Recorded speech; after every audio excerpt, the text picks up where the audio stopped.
Hey guys, Canman here, and in this video I'm reviewing a LEGO Ninjago Season 14 set. It is 71717, Journey to the Skull Dungeons. This set contains 401 pieces and retails for $30. Let's start off with a look at the figures. So the first figure here is Lloyd in a more medieval style outfit. He's got some armor up on his face and also some shoulder armor. This nice katana for his accessory with this little dangly thing at the bottom. Then this very cool printed shield, which actually all of the ninjas in this set get an identical one of. But I'm going to go and remove it so you can get a better look at the figure.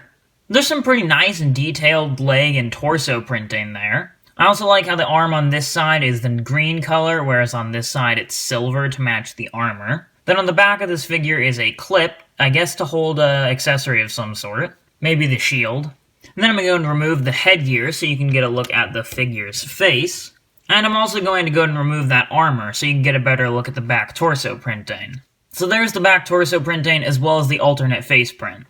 So the next figure is Jay. And like I said before, he has an identical shield there. And also this kind of ball and chain weapon here with all these spikes on the end, and then also that golden chain there. Then just that handle that he can grab onto. But I'm going to go and remove that as well as the shield so you can get a better look at the figure. Once again, some very nice printing there. And then there's the front facial print. And turning it around, you can see the back facial print.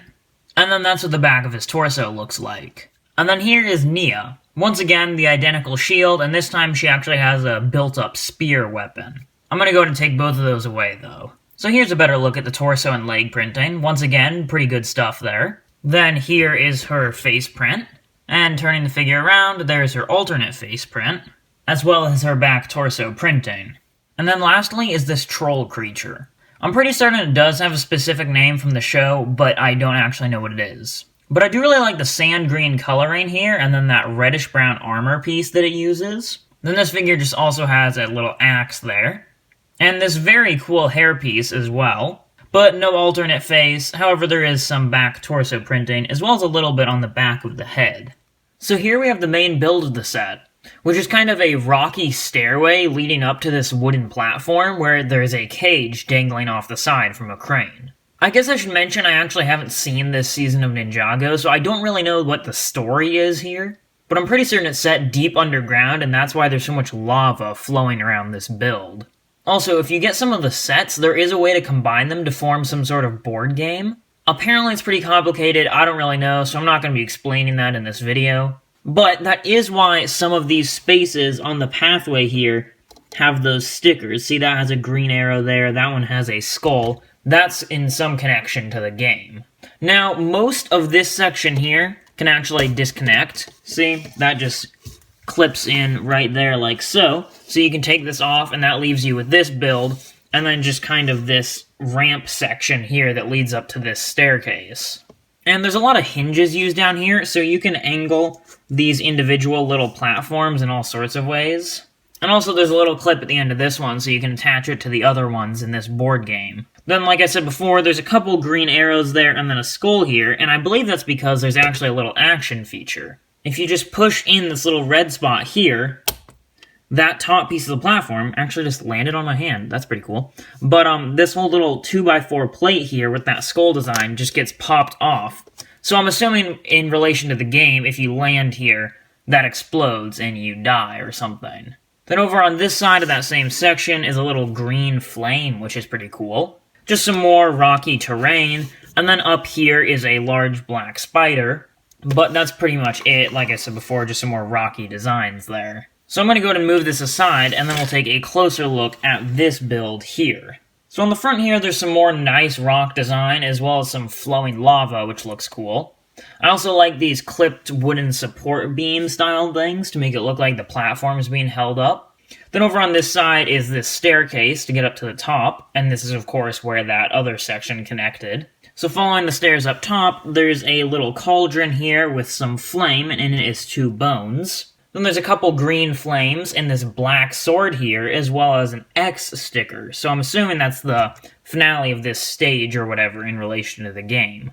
This black sword is actually a really cool piece, and it's super unique. It's got this individual mold that really has never appeared in any other sets before, except for one other set in this theme, and that is in a slightly different color scheme. There's a really cool skull design at the end of the handle there, and what looks like some sort of little inscription here in white. But taking that aside, there's actually some wooden boards here, and if you pop those off, there's a little red gem behind. But instead of popping them off, I'm just going to turn it around, and you can see it right there. As well as a blue gem under the stairs here, and even a little bed, presumably for that troll, and that's a pretty cool little detail. And now, let me address the thing that's been swinging around this whole video, and that is this cage over here, which is just on a chain connected to a crane. So if you just turn this winch here, you can kind of move it up or down, depending on what you want to do with that. And then to actually put a figure inside, you just fold down this front bit, which actually uses some katanas, and you can just fit a figure inside there. And there's just these bar designs on every side. Pretty standard cage build. But that's pretty much all there is to this build here. Kind of already showed you the back, nothing really else to do with this crane on the back. There are a couple more clips here for accessories though, but yeah, that's it. So let's go and move on to a couple side things. These two side things here have something to do with the game. This here is kind of like an original Spinjitzu spinner thing, I think, but it's also meant to be used as a dice for the game. I don't really know how it's supposed to work, but you can put a figure in there if you want.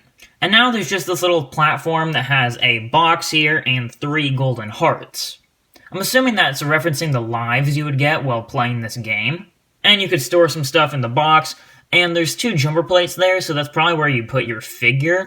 But that's really all there is to this small build, so let's move on to the spare pieces.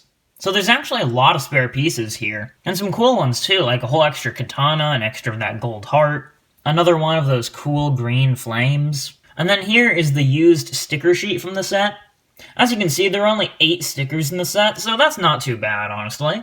But let's go ahead and move on and finish this review.